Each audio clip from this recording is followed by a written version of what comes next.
Hi, I'm Jim Taylor. Welcome to In Favor Resources, and welcome to the last video in this teaching series called Meeting Jesus Along the Way.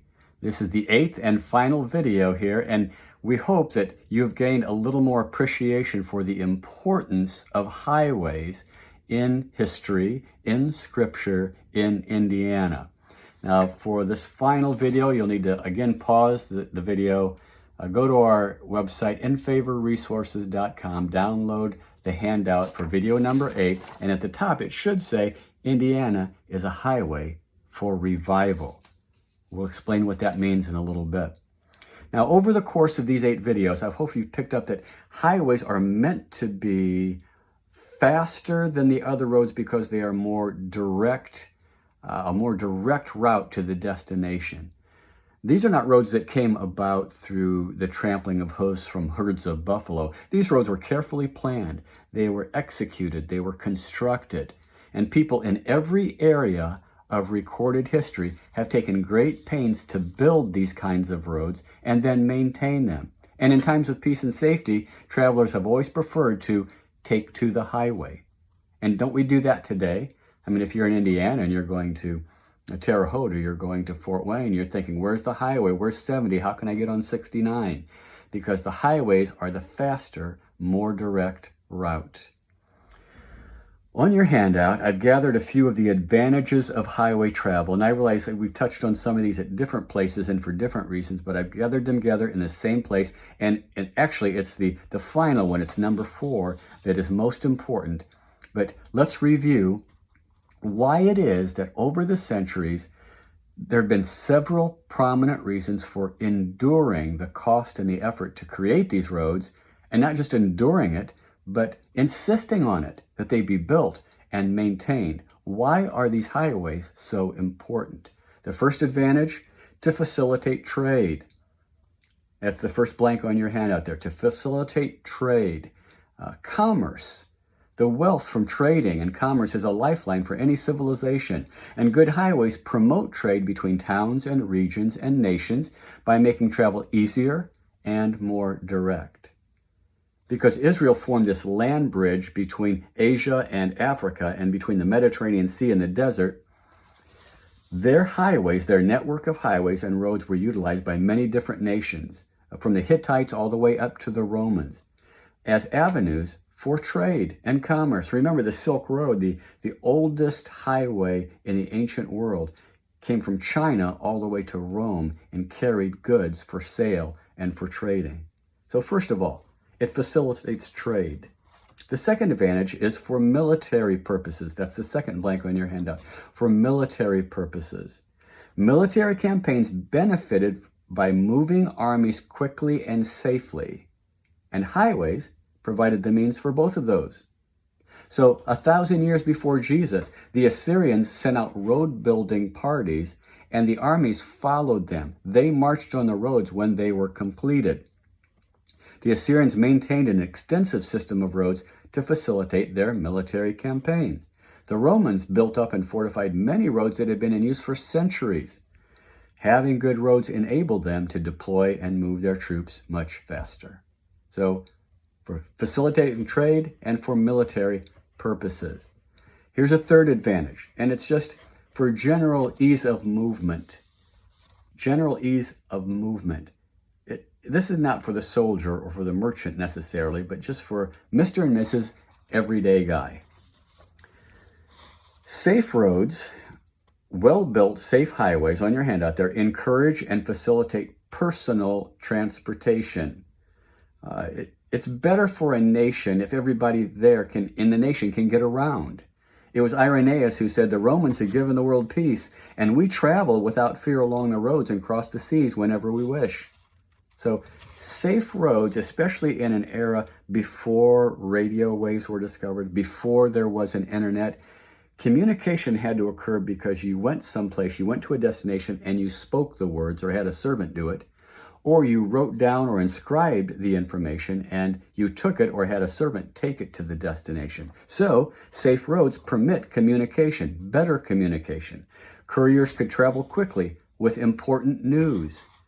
I've given you the example before of the Persians who made an extensive system of highway. They enabled them to keep them in touch with every part of their empire. Couriers were dispatched by horse, riding day and night in all kinds of weather. There were frequent stopping places for rest and changes of horses, and messages could therefore be carried up to 1,500 miles in 10 days, which was amazing time for communication in the ancient world, especially long-distance communication. The postal system was necessary to administer a kingdom, and good roads were necessary for an efficient and effective postal system. Highways opened up places for worshipers. It enabled Jewish families to go to Jerusalem 3 times a year and back home as they were commanded to. Good roads allowed that. Highways also enabled fugitives to reach the cities of refuge. Those who had accidentally killed someone but didn't deserve to be punished for murder needed good roads for their own safety, and so on and so on and so on. But there's one additional advantage to having these good highways that's very, very important, even if it wasn't obvious or intended by the original road builders. And that was the 4th blank on your handout, the spread of Christianity. The spread of Christianity. Consider this. The Roman army built more than 50,000 miles of roads just in the area of Palestine. 50,000 miles. They banished by the sword the robbers who had troubled Israel for generations. These roads not only served the imperial interests well, they did what Rome wanted them to accomplish, but they also helped the rapid and wide promulgation of early Christianity. See, these Roman roads linked major population areas, and it made it so easy for Christian missionaries to leave Jerusalem and go here and go there and go back and forth because of these good highways, these safe roads. Someone has said the roads which brought Rome's imperial designs to Palestine were destined to carry the gospel out. The gospel spread in New Testament times on highways. This goes along with Galatians 4:4. But when the fullness of time had come, God sent forth his Son. Why didn't Jesus come sooner? Well, when you consider the worldwide peace of the Pax Romana, and when you consider Greek culture had permeated society, and the Greek language especially was spoken throughout the empire, and there were those amazing roads just ready and waiting for the gospel to be carried out to the ends of the earth. Going in a slightly different direction now. A couple of thoughts. I think it's highly revealing that when Christianity began to spread on these highways, that it was known as the Way. Paul's testimony from Acts 22, it's there on your handout. He says, I persecuted the followers of this way. And you'll notice the translators have capitalized the word because they recognize this as a title. This was the first name for Christianity. It was called the Way. Isn't it interesting that the path to God was called a path, and the road to glory was called a road? The only way to salvation was called the Way. And one additional mind-blowing thought, especially for all Hoosiers, and these 8 videos have been leading up to this particular point and came out of this prophecy. I want you to write down on your handout that God sees Indiana as a highway. God sees Indiana as a highway. Now, Cindy Jacobs is a recognized prophet, and she's respected in prophetic circles. She is an author. She's the founder of Generals International. And when the Apostolic Council of Prophetic Elders meets annually to compile their prophetic impressions and publish them as an encouragement as to how God might be moving in the next 12 months, or at least in that season, Cindy, is their summarizer and their spokesperson. So this is not a nobody. This isn't some weirdo or wacko. She is a leading prophet among respected prophets. In September of 2009, on Rosh Hashanah, from Rockport, Illinois, she prophesied these words. They're on your handout. Indiana is a highway of revival for the healing of the nations. Again, Indiana is a highway of revival for the healing of the nations. Man, think about that for a moment. When this prophet was asking the Lord for a word for our state, this is what she received. Indiana is a highway for revival for the healing of the nations. What does God see when he looks at Indiana? He sees a highway to revival. Now, based on what hopefully we've learned over these 8 videos, when you want to go somewhere and you want to go there directly and you want to go there fast, the quickest way, the best way, the safest way is to go on the highway. Do you want to get to revival? Then get on the highway. Go to Indiana. Now, if that sounds megalomaniac, if that sounds absolutely ridiculous or preposterous, I want you to consider something. I'm going to give you 7 names. Make special note here of the ones you recognize and maybe even write down the ones you don't. 7 names here. These are people who shook the world. Mariah Woodworth Etter, William Seymour from Azusa, Billy Sunday, John G. Lake, F.F. Bosworth, William Branham, Lester Sumrall, and others. But let's stay with those 7 because those are so well known. Now, I'm not going to go into this in detail because there's another place where I do that, but I want to say this. What did these men have in common, these men and women? And please look up the information on the ones you don't know about. None of them were born here in Indiana, but God brought each one of them to our state, either to begin their Christian life, like William Seymour. He gave his life to Christ in Indianapolis and was credentialed for ministry here. Or to find their base of operations, like Lester Sumrall.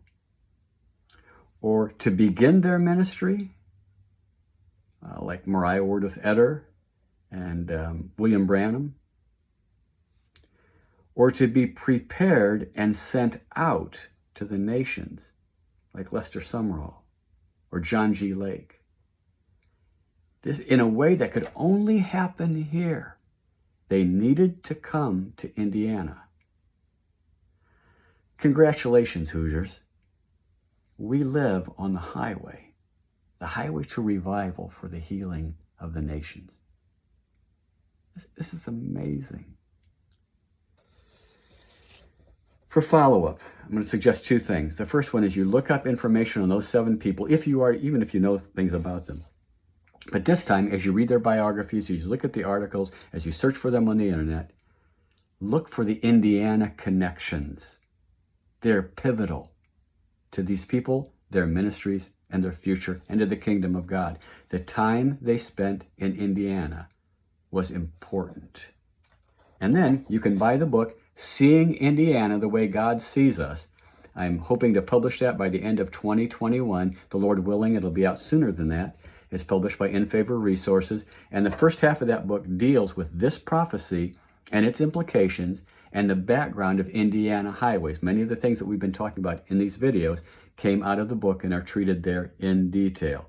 So in the book, I give biographical information for all 7 of those people because God brought them to Indiana to be ministered to, or to train for ministry, or to find a ministry, or to start ministering, or be prepared for ministry elsewhere, for the healing of the nations. How fortunate and how blessed we are to be living here in this state at this time. Thank you so much for staying with me. If you made it through all 8 videos, there's certainly a treasure in heaven waiting for you.